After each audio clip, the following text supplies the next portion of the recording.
It's Wednesday, time for our weekly trip to the new zoo. Neil Anderson joins us live this morning from Swamico. Hi, Neil.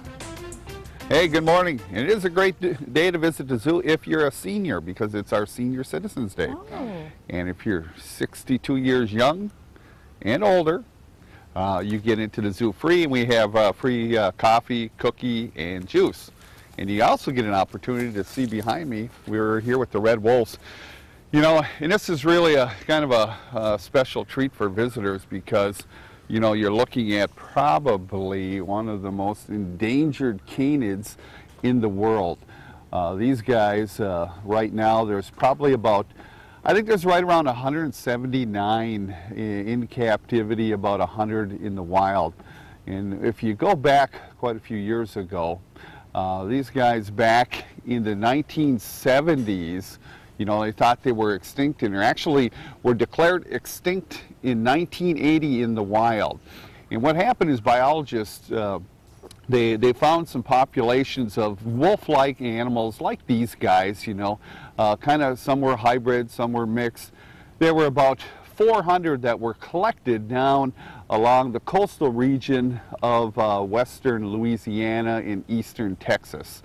You know, and then they did some genetic tests, and believe it or not, there was only 14 of these animals that were red wolves. Some were, you know, hybridized with coyotes as well, but there was only 14 that were really their last stand between extinction, you know, really on the face of the earth. And what they ended up doing then is starting a captive breeding program, which started in 1973. You know, and that's something that we're involved with out here, is we have two of our red wolves that are on loan from the U.S. Fish and Wildlife Service.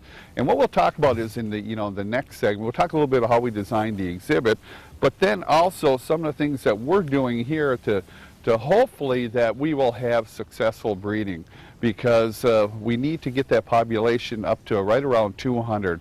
You know, if we get up to around 200, you know, that's going to help save that population out to several more years.